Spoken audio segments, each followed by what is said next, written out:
Hi, I'm Hal Ottaway with the Wichita Postcard Club, and it's time once again for a Wichita Postcard of the Week. Before we get started, please give us a thumbs up or a like on Facebook as well as YouTube. Today, I want to talk a little bit about East Central in Wichita. When I grew up, I'm 78 years old, and when I was a kid, like 4, 5, 6 years old, I used to get to go to Joyland with my dad, especially on Saturdays. By that time, I was in kindergarten or first grade, and it was neat to go with him. My dad and my Uncle Herbert had built and owned Joyland Park, also with their father, L.A. Ottaway. Anyway, the three men formed and built this amusement park, and a lot of people don't know about it being there at 1515 East Central before they built the big park that most people remember still at 2801 South Hillside, south of Wichita, or south of the downtown area for sure.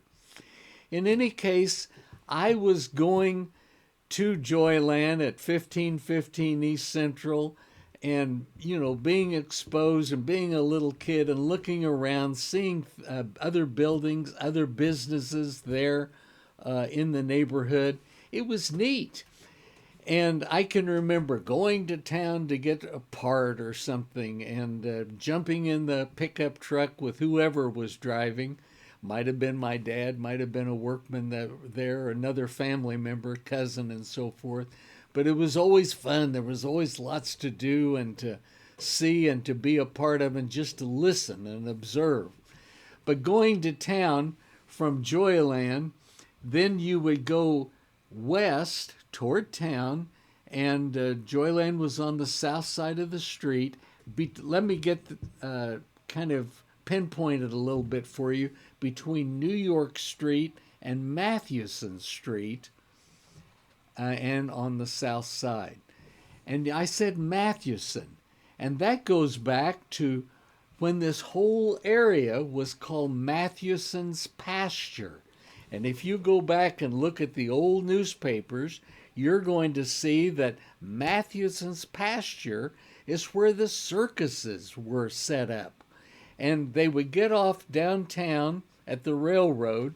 The elephants, lumber up there all along East Central going east until they came to this pasture. It was just an open area with no houses or any businesses there, but it was like an open park.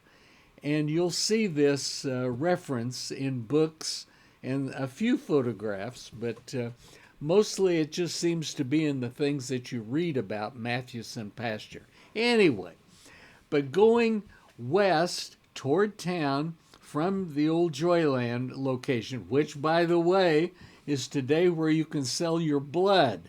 It's a place that you can, it has plasma written on the front of the building. And you'll know that you're at this location. It's kind of a little half block area.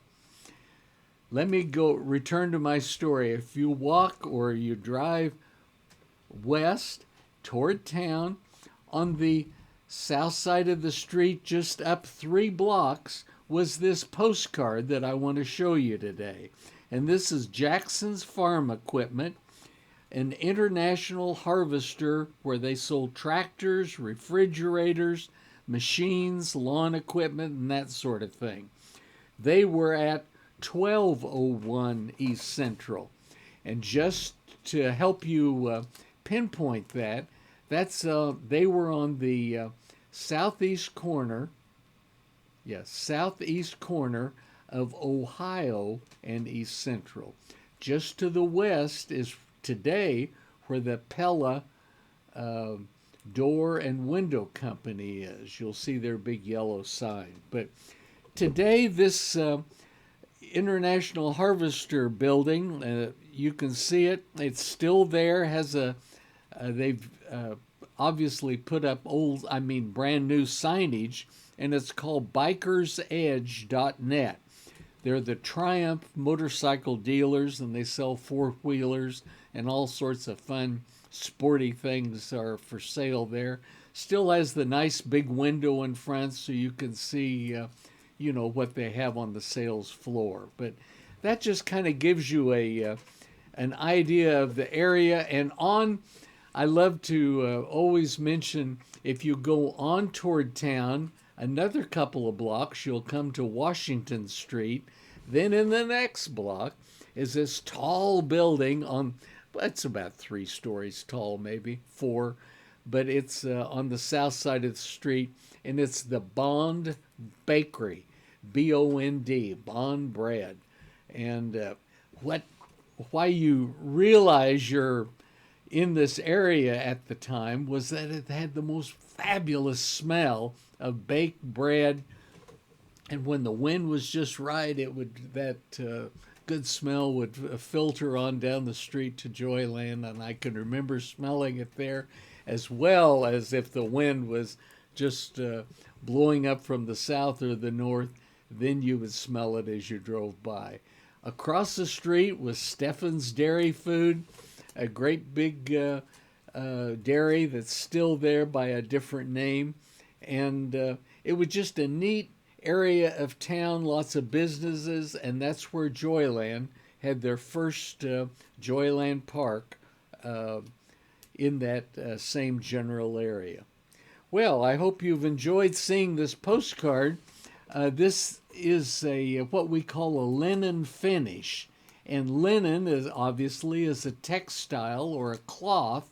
And if you would look at that piece of linen with a magnifying glass, you would see many or similar the striations or the crosses, like it's being woven. And you could see that and feel it in the paper.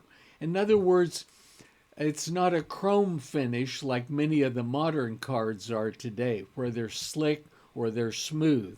This has kind of a rougher feel to it, and it's a whole class of postcards made in the 20s, 30s, 40s, all through the war, and this is the way so many of the postcards were from that time period. For a long time, they were kind of looked down upon, like, oh, these weren't as nice as the older cards like we used to have and so forth.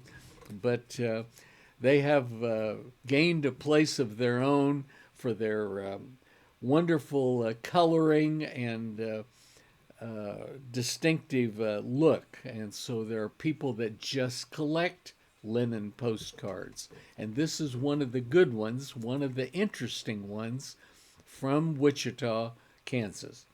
So hope you've enjoyed hearing about the International Harvester Building today, and look for the card and see if you can find it. It's tough to find.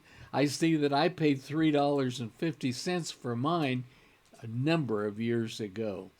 So give a look for it and see if you can add it to your collection. And again, please give us a thumbs up on I started to say eBay, but on YouTube and on Facebook. And thanks very much, and we'll see you next week. Bye-bye.